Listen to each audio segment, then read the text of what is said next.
bersama-sama Mas saya Nisa Anggraini, NPM 20210301005 dari jurusan Hukum Ekonomi Syariah. Di sini, saya akan mempresentasikan materi kami dari kelompok 7 mengenai memahami sumber hukum Islam dengan dosen pengampu yang terhormat Bapak Muslim MHI dari mata kuliah Metodologi Studi Islam. Yang pertama, yang paling utama adalah kita harus mengetahui sumber hukum Islam. Sumber hukum Islam yang kedudukannya paling tinggi adalah Al-Quran. Pengertian Al-Quran. Al-Quran adalah kalamullah atau wahyu Allah yang diberikan kepada Nabi besar Muhammad SAW melalui malaikat Jibril yang diturunkan secara berangsur-angsur selama 23 tahun. Di dalam Al-Quran terdapat 30 juz, 114 surat, dan 6.666 ayat, di mana di dalamnya terdapat 3 pokok utama, yaitu 3 pokok hukum utama. Yang pertama, ada hukum iqtiqadah mengenai keyakinan dari manusia akan ciptaan-ciptaan Allah. Yang kedua yaitu hukum akhlak. Hukum akhlak adalah hukum yang mengatur perkataan dan perbuatan manusia kepada makhluk lainnya serta kepada Allah Subhanahu wa taala. Dan yang terakhir atau yang ketiga yaitu hukum amaliyah. Hukum amaliyah di sini mengatur tentang ibadah dan juga muamalah, tentang makna-makna di dalam Al-Qur'an atau mengenai sumber-sumber hukum Islam yang ada di dalam Al-Quran. Kita harus bisa membaca Al-Quran yang paling utama. Dan apabila kita telah bisa membacanya, kita harus bisa menafsirkannya atau menerjemahkannya, baik secara logika kita atau melihat itu melalui nalar kita, dan juga kita bisa memahami isi Al-Quran tersebut melalui referensi-referensi dari penerjemah sebelumnya. Sebelum menafsirkan Al-Quran, terdapat kaidah-kaidah tersendiri dalam menafsirkan Al-Quran. Asal dari bahasa Arab yaitu kawaid al-tafsir, yang secara etimologi berarti pedoman yang digunakan untuk menafsirkan atau menerjemahkan Al-Quran berdasarkan batas kemampuan. Dalam menafsirkan Al-Quran terdapat 5 ketentuan yang harus dipahami. Yang pertama, seorang mufassir atau seseorang yang menafsirkan Al-Quran haruslah memiliki keimanan yang terjaga dan juga bersih, serta ia haruslah berperilaku mulia. Yang kedua, seorang mufassir haruslah paham akan bahasa Arab serta cabang-cabangnya. Yang ketiga, seorang mufassir haruslah mengetahui mengenai ulumul Quran, berisikan tentang nuzulul Quran dan juga lain-lain. Yang keempat, seorang mufassir atau seorang penafsir Al-Quran haruslah menafsirkan Al-Quran secara sistematis atau tersusun. Dan yang kelima atau yang terakhir, atau seorang penafsir Al-Quran haruslah menafsirkan Al-Quran berdasarkan dari referensi yang sangat jelas dan juga harus difikirkan secara detail atau dibahas secara detail. Selanjutnya, terdapat macam-macam dari penafsiran Al-Quran. Yang pertama, penafsiran Al-Quran yang ditinjau berdasarkan sumbernya. Dan yang kedua, penafsiran Al-Quran yang ditinjau dari penjelasan secara deskriptif maupun penjelasan secara perbandingan. Ketiga yaitu penafsiran Al-Quran yang ditinjau dari segi keluasan penjelasan secara detail maupun secara global. Dan yang terakhir yaitu penafsiran Al-Quran yang dilihat dari aspek ketelitian atau aspek sistematika. Kesimpulan yang bisa diambil dari yang saya katakan tadi yaitu kita jika ingin memahami atau mengetahui sumber hukum Islam berdasarkan Al-Quran atau mengenai Al-Quran, kita harus paham dulu atau mengetahui tentang Al-Quran itu sendiri, mulai dari pengertiannya, ulumul Quran, dan lain-lain. Kita juga harus bisa membaca Al-Quran tersebut. Selanjutnya, apabila kita memiliki permasalahan atau topik mengenai permasalahan, yang jawabannya harus dicari dalam Al-Quran. Yang pertama, kita harus mengetahui isi kandungan Al-Quran tersebut. Atau kita bisa lihat melalui penafsiran-penafsiran Al-Quran yang telah ada di kehidupan sekarang ini oleh orang-orang yang sudah menafsirkannya. Atau jika kita memang kurang yakin, kita bisa menafsirkan Al-Quran tersebut dengan melihat terjemahannya melalui ketentuan dan macam-macam dari penafsiran Al-Quran yang telah saya jelaskan tadi. Itulah tadi penjelasan saya mengenai memahami sumber hukum Islam Al-Quran. Selanjutnya, saya serahkan kepada teman saya. Baik, di sini saya akan menjelaskan materi mengenai as-sunnah atau hadis sebagai sumber ajaran Islam. Yang pertama, pengertian as-sunnah atau al-hadis. Menurut bahasa, hadis mempunyai beberapa arti, antara lain jadid lawan qadim atau baru, qarib atau dekat, dan khabar atau warta. Hadis dalam arti khabar ini sering dijadikan acuan dalam penyebutan hadis secara bahasa. Menurut istilah ahli hadis, hadis ialah segala ucapan Nabi, segala perbuatan beliau, dan segala keadaan beliau. Selanjutnya, hadis menurut ahli usul hadis ialah segala perbuatan dan segala takrir Nabi yang bersangkut paut dengan hukum. Sedangkan sunnah menurut Hasbi As-Siddiq secara bahasa berarti jalan yang dilalui, baik jalan itu terpuji atau tidak. Sunnah juga bisa berarti suatu tradisi yang berjalan terus-menerus. Nah, pengertian di atas diperkuat pula oleh pendapat Taufiqullah yang menyebutkan bahwa sunnah secara etimologi berarti jalan yang dilalui.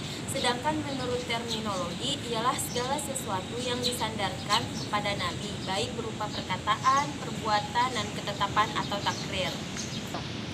Adapun sunnah menurut istilah ahli usul fikih ialah segala sesuatu yang dinukilkan dari Nabi SAW, baik perkataan maupun perbuatan, ataupun takrir yang mempunyai hubungan dengan hukum.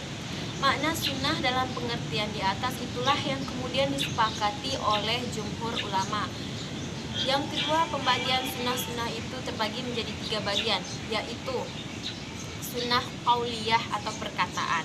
Yang kedua, sunnah fi'liyah, contohnya cara-cara mendirikan sholat, cara-cara mengerjakan amalan haji, ada berpuasa, dan memutuskan saksi.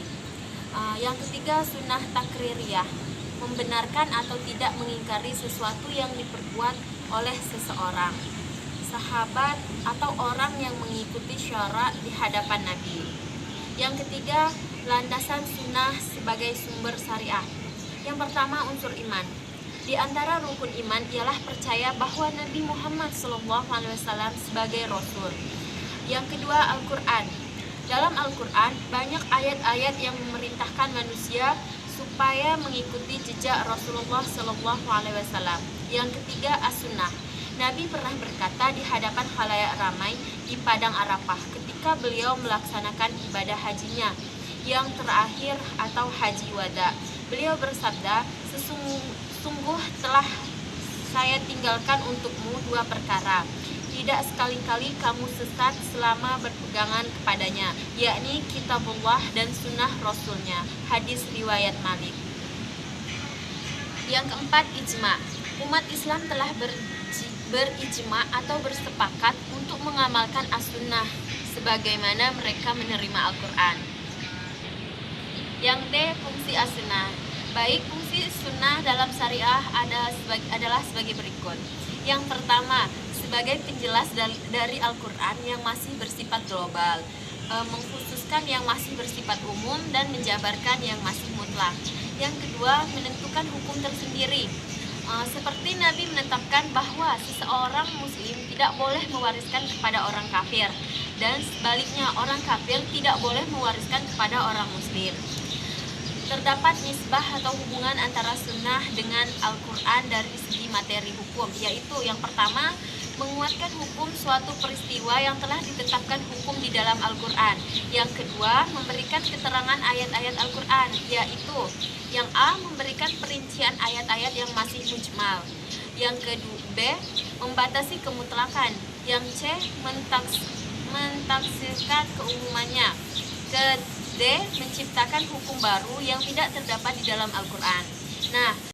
Nah, adapun dalil-dalil yang menetapkan bahwa sunnah menjadi hujah bagi kaum muslimin sebagai dasar hukum adalah penjelasan Al-Quran, sunnah, ijma, sahabat, dan logika. Nah, untuk lebih jelasnya, di sini saya akan menjelaskan sedikit tambahan penjelasan mengenai sunnah dalam hubungannya dengan Al-Quran. Yang pertama, sebagai bahan tafsir, yaitu menerangkan ayat-ayat secara umum, mujmal, dan mustarok. Yang kedua, sebagai bahan takrir, yaitu sunnah berfungsi untuk memperkokoh ayat Al-Quran seperti sabda Rasulullah, berpuasalah kamu karena melihat bulan dan berbukalah karena melihat ru'yat. Yang ketiga sebagai bahan taudin, yaitu menerangkan maksud dan tujuan suatu ayat Al-Quran seperti pernyataan Nabi SAW bahwa Allah tidak mewajibkan zakat melainkan supaya menjadi baik harta-hartamu sesudah dizakatin. Nah, sedangkan fungsi sunnah sebagai sumber hukum dan ajaran Islam ditegaskan di dalam firman Allah sebagai berikut. Demi Tuhanmu Muhammad, mereka pada hakikatnya tidak beriman hingga mereka menjadikan engkau hukum dari perkara yang mereka perselisihkan. Kemudian mereka tidak merasa dalam hati mereka suatu kebenaran terhadap putusan yang engkau berikan, dan mereka menerima dengan sepenuhnya. Quran Surah An-Nisa ayat 65. Nah, di sini saya akan sedikit menjelaskan fungsi sunnah terhadap Al-Quran menurut ulama Atsar. Yang pertama, bayan tafsir. Al-Quran bersifat mujmal, artinya agar ia dapat difungsikan dan berlaku sepanjang masa dan dalam keadaan bagaimanapun, maka diperlukan perincian oleh hadis. Yang kedua, bayan tafsir. Hadis atau sunnah berfungsi selain menafsirkan Al-Quran juga berfungsi memberikan penjelasan tentang kekhususan ayat yang bersifat umum. Yang ketiga, bayan ta'yin. Hadis atau sunnah Nabi SAW berfungsi untuk menentukan mana yang dimaksud di antara 2 atau 3 perkara yang mungkin dimaksudkan lafaz-lafaz mustarak dalam Al-Quran. Yang keempat atau yang terakhir, bayan nas. Hadis atau sunnah berfungsi menjelaskan mana ayat yang menas dan atau menghapus dan mana yang dinas atau dihapus, yang secara lahiriah bertentangan. Berfungsi bayan ini seiring juga disebut bayan tabdil. Akan menjelaskan materi tentang ijma. Ijma di sini berasal dari kata jami'un, artinya menghimpun atau mengumpulkan. Ijma di sini juga bisa diartikan para ulama dalam menetapkan suatu hukum dalam agama berdasarkan Al-Quran dan hadis dalam suatu perkara yang terjadi. Unsur-unsur ijma yaitu adanya kesepakatan seluruh mujtahid dari kalangan umat Islam atau ulama. Suatu kesepakatan yang dilakukan haruslah dinyatakan dengan jelas. Yang melakukan kesepakatan tersebut adalah para mujtahid. Kesepakatan tersebut terjadi setelah wafatnya Rasulullah. Yang disepakati itu adalah hukum syarak mengenai suatu masalah atau hukum tertentu. Ada ijma, macam-macam ijma, yaitu ijma qauli dan ijma syukuti. Ijma qauli yaitu suatu ijma di mana para ulama mengeluarkan pendapatnya dengan lisan ataupun tulisan yang menerangkan persetujuannya atas pendapat mujtahid lain di masanya. Kalau ijma syukuti yaitu ijma di mana para ulama diam tidak mengatakan pendapatnya, di sini dianggap sebagai menyetujui. Menurut Imam Hanafi, kedua macam ijma tersebut adalah ijma yang sebenarnya. Menurut Imam Syafi'i, hanya ijma yang pertama saja yang disebut sebagai ijma yang sebenarnya. Selain ijma, yaitu ada macam-macam ijma yang lain. Ada ijma sahabat, ijma khalifah yang 4, ijma Abu Bakar dan Umar, ada ijma ulama Madinah dan ijma ulama Kufah dan Basra, ijma itrah atau golongan Syiah.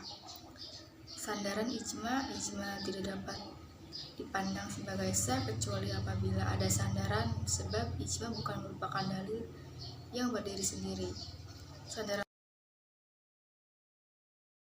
tersebut dapat berupa dalil qati, yaitu Quran dan hadis mutawir, juga dapat berupa dalil jani, yaitu hadis ahad dan qiyas. Menurut Imam Syafi'i, hanya ijma yang pertama saja yang disebut sebagai ijma yang sebenarnya. Selain ijma, yaitu ada macam-macam ijma yang lain. Ada ijma sahabat, ijma khalifah yang 4, ijma Abu Bakar dan Umar, ada ijma ulama Madinah dan ijma ulama Kufah dan Basra, ijma itrah atau golongan Syiah. Sandaran ijma tidak dapat dipandang sebagai sah kecuali apabila ada sandaran, sebab ijma bukan merupakan dalil yang berdiri sendiri. Sandaran dapat berupa dalil qati, yaitu Quran dan hadis mutawir, juga dapat berupa dalil jani, yaitu hadis ahad dan kias. Baiklah, di sini saya akan menjelaskan tentang kias. Kata kias merupakan derivasi atau bentukan dari kata bahasa Arab, yaitu kosa yang artinya mengukur. Secara singkat dalam pengertian etimologis, kias berarti mengukur sesuatu dengan benda lain yang dapat menyamainya. Dan sedangkan secara terminologis, kias adalah menerangkan hukum sesuatu yang tidak ada nasnya, baik dalam Al-Quran maupun hadis, dengan cara membandingkan dengan sesuatu yang sudah ditetapkan hukumnya berdasarkan nas. Unsur kias itu ada 4.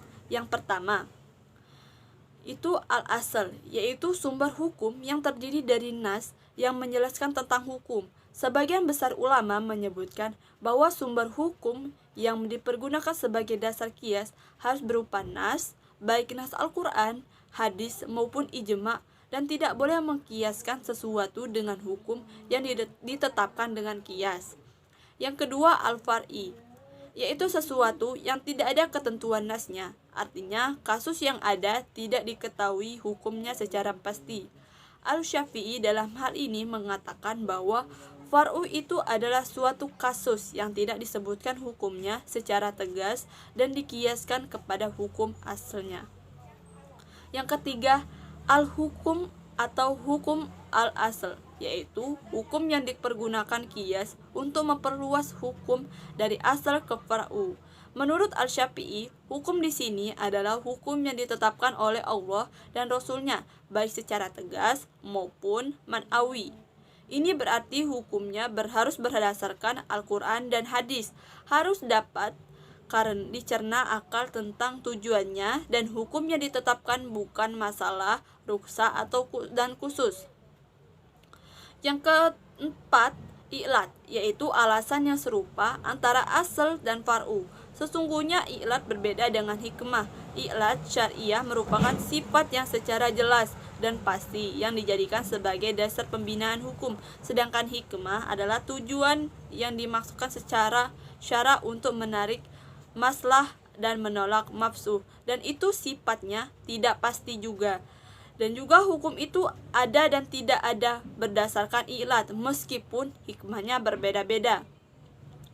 Pembagian kias dapat dilihat dari berbagai segi, yaitu yang pertama dilihat dari segi kekuatan i'lat yang terdapat pada far'u dibandingkan dengan yang terdapat pada asal. Kias dari segi ini dibagi menjadi 3 bentuk. Yang pertama, kias aulawi, yaitu kias yang hukumnya pada far'u lebih kuat dari hukum asal, karena i'lat yang terdapat pada far'u lebih kuat daripada yang ada pada asal. Misalnya, mengkiaskan memukul pada ucapan terhadap orang tua dengan i'lat menyakiti. Keharaman pada perbuatan memukul lebih kuat daripada keharaman pada ucapan, karena sifat menyakiti yang terdapat pada memukul lebih kuat dibandingkan dengan ucapan.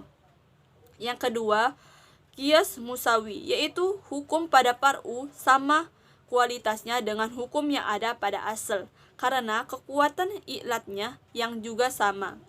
Yang ketiga, kias adna, yaitu i'lat pada far'u lebih lemah dibandingkan dengan i'lat yang ada pada asal.